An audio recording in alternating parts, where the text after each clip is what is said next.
भारत सरकार ने सेंसस करना तो दूर, गिनती करना बंद कर दिया और जो आंकड़े हमारे पास अवेलेबल हैं उसको भी प्रकाशित नहीं कर रहे हैं। तो मैं चाहूँगा कि सरकार आंकड़ों का खेल ना खेले। एक नायडू जी, नीतीश कुमार जी हैं, उनको खुश करने के लिए आपने लाखों करोड़ रुपए दे दिए।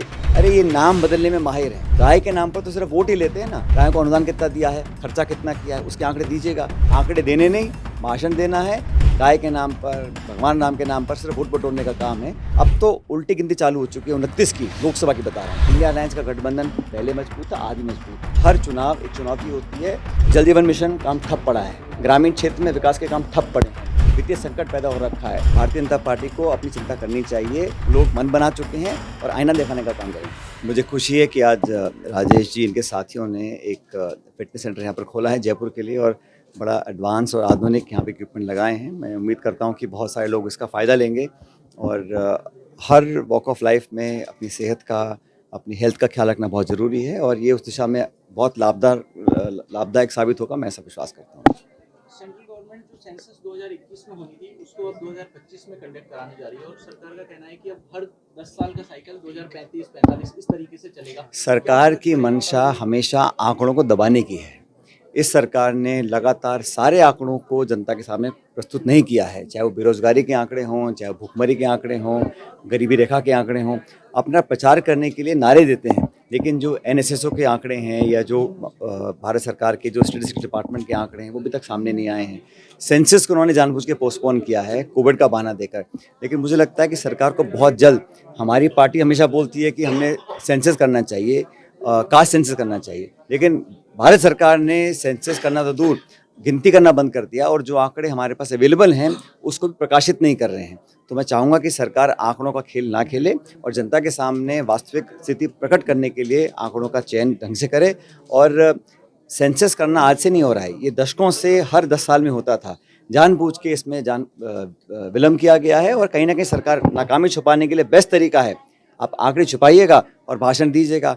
आंकड़े जब तक नहीं होंगे तब तक संवाद कैसे होगा, डिबेट्स और पॉलिसी मेकिंग कैसे हम लोग कर पाएंगे, इस पर सरकार को ध्यान देना पड़ेगा। कास्ट बेस्ड सेंसस अभी भी कांग्रेस की डिमांड। बिल्कुल, हम तो चाहते सेंसस हो और जब तक आप टारगेटेड बजटरी एलोकेशन नहीं करेंगे, नीति निर्माण नहीं होगा, हमको पता ही नहीं होगा कितने लोगों को कहाँ लाभ मिल रहा है।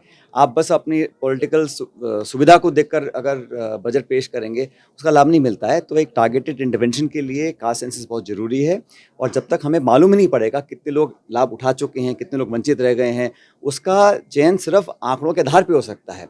आप अपनी पॉलिटिकल हित साधने के लिए, आप जैसे अब 2 राज्यों के जो नेता हैं उनके सहारे पर केंद्र सरकार चल रही है, एक नायडू जी, नीतीश कुमार जी हैं, उनको खुश करने के लिए आपने लाखों करोड़ रुपए दे दिए। हमारा विरोध बिहार और आंध्र के लोगों से नहीं है, लेकिन पॉलिटिकल हित साधने के लिए किया गया ना। अगर हमको मालूम ही नहीं है कि कितने लोग वंचित रह गए हैं, कितने लोग लाभ नहीं उठा पाए हैं, तो हम लोग कैसे नीति निर्माण कर पाएंगे। और पॉलिसी इंटरवेंशन के लिए डेटा बहुत जरूरी होता है। पिछले 3 दिन से डबल इंजन के 2 इंजन टकरा रहे हैं। हरियाणा और राजस्थान के सरकारों में रोडवेज को लेकर के इशू हो रहा है। दोनों राज्यों की पुलिस एक दूसरे की रोडवेज के चालान। देखिए, ये तो एक छोटा उदाहरण है, लेकिन ये कहाँ कहाँ टकराव हो रहा है, सत्ता में हो रहा है, सत्ता के अंदर हो रहा है, संगठन में हो रहा है। अब दोनों स्टेट गवर्नमेंट्स बीजेपी की हैं, फिर भी अगर लोगों को इसका नुकसान उठाना पड़ रहा है, जनता पे बोझ पड़ रहा है, तो कौन जिम्मेदार होगा। केंद्र सरकार आपकी है, राजस्थान सरकार आपकी है, हरियाणा सरकार आपकी है।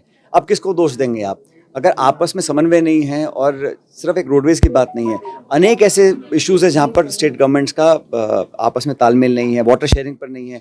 आज तक जो एमओयू साइन हुआ है मध्य प्रदेश और राजस्थान का, उस हरियाणा का भी, उस एमओयू के कोई दर्शन नहीं कर पाया। घोषणाएं हो गई हैं, मिठाई बट रही हैं, लेकिन एमओयू में लिखा क्या है किसी को पता ही नहीं है।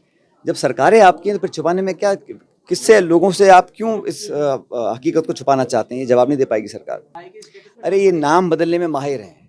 आप सड़कों के नाम बदल दो, संस्थाओं के नाम बदल दो, और गाय के नाम पर तो सिर्फ वोट ही लेते हैं ना। कांग्रेस गवर्नमेंट ने हमेशा गौ सेवा को प्राथमिकता दी है और गाय की रक्षा संरक्षण, उनकी सुरक्षित रखना, ये काम सरकारें हमारी करती थी। आज इतनी आवारा पशु घूम रहे हैं और ये सरकार सिर्फ गाय के नाम पर वोट लेना जानती है ना। गाय को अनुदान कितना दिया है, खर्चा कितना किया है, उसके आंकड़े दीजिएगा, लेकिन आंकड़े दबा देते हैं। आंकड़े देने नहीं, भाषण देना है। गाय के नाम पर, भगवान नाम के नाम पर सिर्फ वोट बटोरने का काम है। अंत में लोग इससे थक जाएंगे और थक चुके हैं। आज पूरे देश में माहौल बन चुका है, भाजपा के खिलाफ लोग मन बना चुके हैं। अब तो उल्टी गिनती चालू हो चुकी है 29 की, लोकसभा की बता रहा हूँ। और राहुल गांधी जी ने नेता प्रतिपक्ष होने के बाद जो जिस तेवर में सरकार की जवाबदेही तय की है, सवाल पूछे हैं और अकाउंटेबिलिटी मांगी है, वो सरकार दे नहीं पा रही है। और मैं ऐसा मानता हूं कि इंडिया अलायंस और कांग्रेस हम सब मिलकर चुनाव लड़ रहे हैं। अभी झारखंड और महाराष्ट्र के चुनाव हैं, दोनों सरकारें इंडिया अलायंस की बनने जा रही हैं। बाई इलेक्शंस बहुत जगह हो रहे हैं, प्रियंका जी लड़ रही हैं वायनाड से। विधानसभा के चुनाव राजस्थान में 7 जगह है, छत्तीसगढ़ में है, मध्य प्रदेश में है।